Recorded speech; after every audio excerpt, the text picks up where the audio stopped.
Ciao a tutti, io sono Mario e bentornati su Big Rocket Project. Oggi continuiamo con la parte 2 col mobile per la troncatrice. Vi spiego un attimo il programma.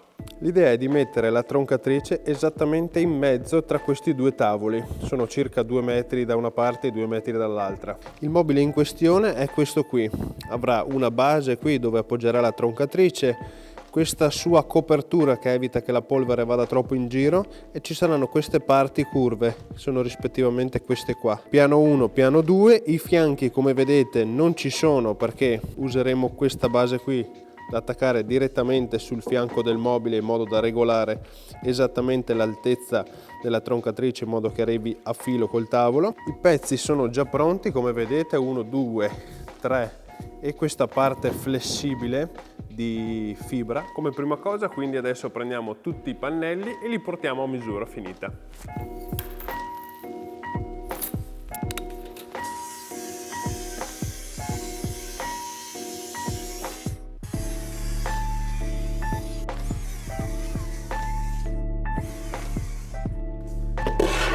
Perfetto, i pezzi sono stati preparati tutti. Questi due che sono i fianchi hanno una particolarità, cioè che devo fare un taglio curvo così.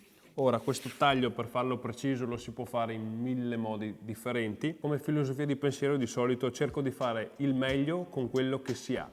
Essendo qui da Giacomo, il meglio è farsi un template con il laser. Quindi andiamo.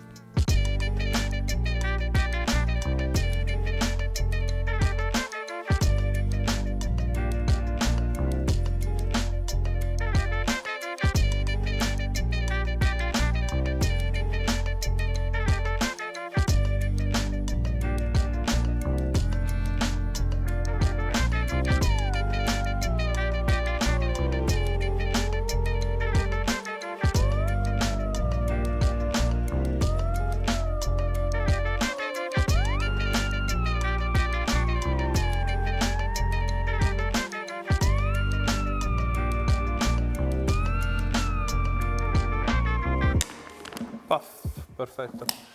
Ora con questo template io so che parte a 30 cm dalla base e a 5 da quest'altro angolo. Resta soltanto che appoggiarlo qui, appoggiarlo qua. Tac.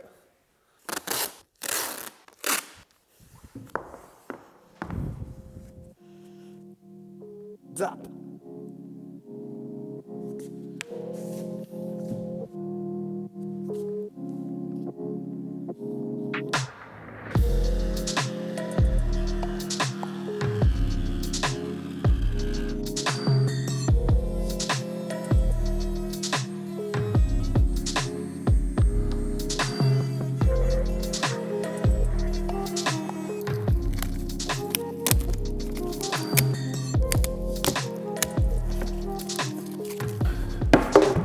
Il template è venuto bene e il primo pezzo anche. Ora non servirà più riutilizzarlo perché posso direttamente fare una copia di questo.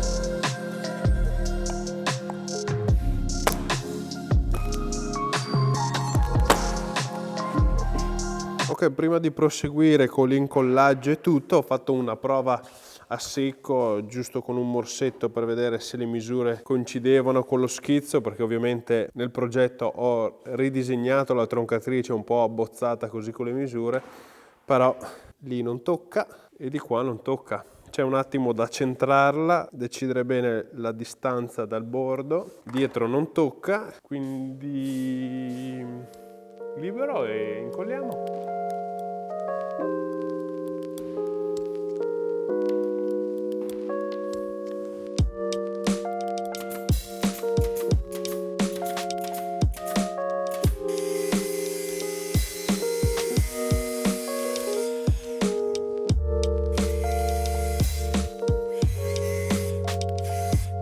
Ok, tagliato il pezzo su misura, ho fatto vari test con i chiodini, testa più grande, piccoli, groppini, a vedere se, visto che ho uno spessore piccolo, oltrepassano o no, ma non ci sono problemi con i groppini, per cui lo giro e comincio dalla base. Proprio così, certo.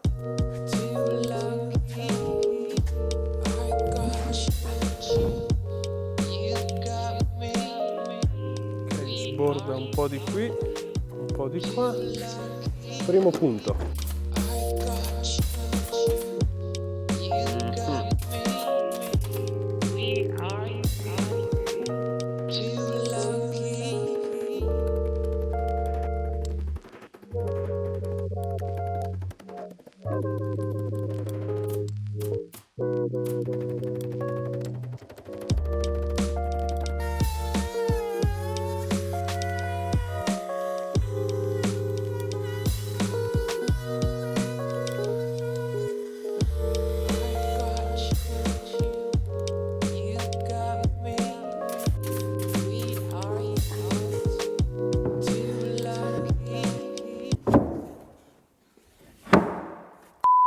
Ma che bello! Venuto giusto? Molto bene, molto bene!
Aia.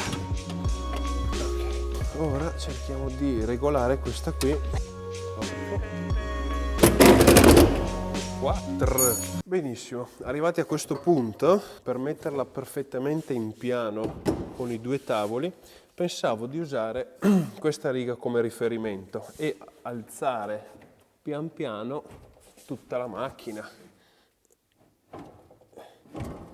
che tra l'altro non è neanche in piano perfetta, neanche questa. Sai cosa possiamo fare? Oh mamma mia, che intelligenza!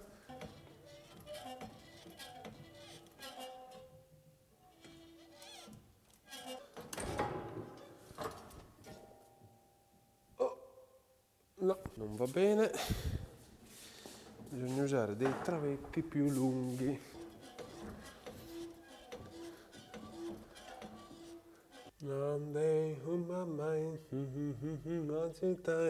Non funziona neanche così. Io potrei fare pian pianino. Secondo me l'idea di abbassare piano piano e poi una volta che è bloccata sul traspalet fissarla mi sembra quella più comoda e pratica. Tipo di qua adesso è andato a toccare, di qua anche, ma c'ha tutto sto coso che a noi frega comunque poco perché deve essere qui.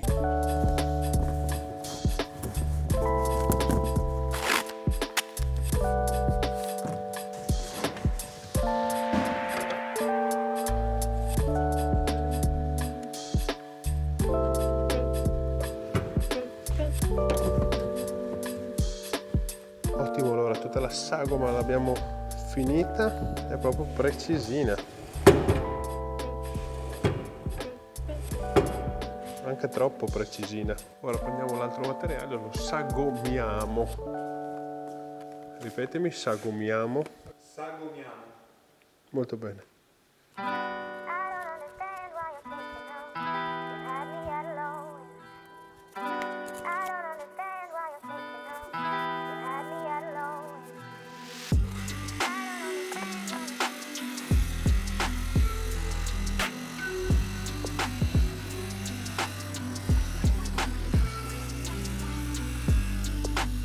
magneti che userò sono questi qua, il neodimio, li attaccherò lì sopra con dell'acciano acrilica, semplice.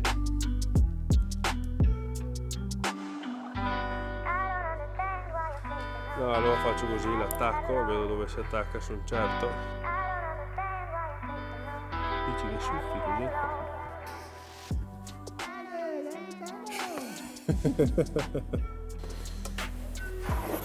Ok, ora avendo le viti attaccate posso usarle come referenza per fare il buchetto della Foster.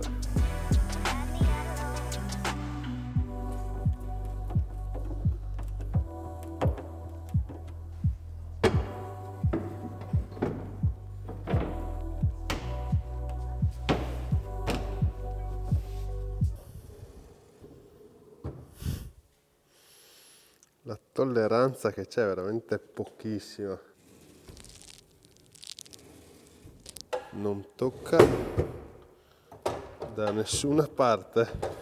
Ottimo, allora la copertura è stata fatta, precisa, e sono veramente orgoglioso di come è riuscita. Tagli fatti bene, minchia, non mi aspettavo un risultato così. Vi faccio vedere adesso invece la regolazione del piano in base ai due tavoli, che anche questa qui è venuta particolarmente bene e vedrete che figata. La la la la la la. Sul pianetto in uscita.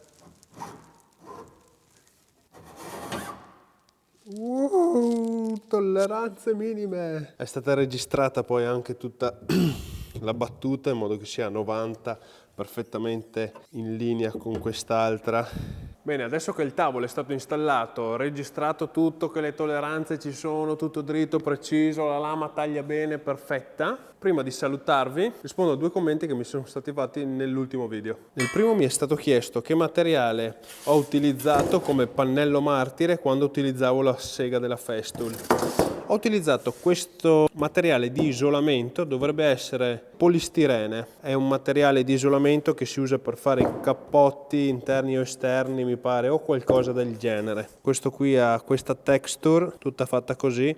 So che ci sono altri modelli lisci, infatti più avanti dovremo comprarne altri perché questo qua un po' si sta consumando tutto. Invece la seconda domanda che mi è stata fatta è: ma con tutto lo spazio che avete qui, perché non avete fatto un tavolo lungo 4 metri? Ora ve lo spiego. Ok, allora inizialmente la troncatrice doveva essere messa lì all'inizio. Poi un po' riflettendo con Giacomo abbiamo pensato di metterla qua in mezzo. Non abbiamo fatto un tavolo lunghissimo per questo motivo. Dalla lama fino in fondo al muro, comunque abbiamo esattamente 3 metri. Quindi se si vuole tagliare una trave lunga, la si appoggia, la si intesta e fino a 3 metri sappiamo che di qua abbiamo lo spazio. Se dobbiamo tagliare qualcosa un po' più lungo, da qua fino a questo muro, fino qui abbiamo 4,80 m, quindi c'è tutto lo spazio per fare tutti i tagli che si vogliono. Oltre a questo è stata aggiunta una ciabatta qua, giusto che se si vuole lavorare si può fare. Sotto è stato installata anche qui un punto presa con l'aspiratore che parte con l'accensione della sega, e con questo qua magnetico le polveri che escono sono veramente limitate. Ok, adesso faccio 3 tagli con questo e 3 tagli senza, e vediamo poi qua fuori quanta polvere c'è, e adesso non c'è niente. Ok, c'è un po' di polverina qui, qualcosa c'è anche lì, sempre qualcosina ma pochissimo, poca roba qua. Ok, proviamo i soliti tagli però senza tutta la protezione. Di polvere non è che ne esca tanta, a dir la verità, però là dietro è tutta quella che non viene aspirata e rimane chiusa lì. Nel prossimo episodio quindi che cosa andremo a vedere? Andremo a installare al di sotto della troncatrice un separatore ciclonico e faremo su questo tavolo e sull'altro un sistema di fissaggio per fare tagli ripetuti. Però non sarà il solito T-Track, sarà qualcosa di diverso e molto probabilmente più produttivo. Quindi a me non resta sempre che salutarvi, ringraziarvi per il supporto e ci vediamo il prima possibile in un nuovo video.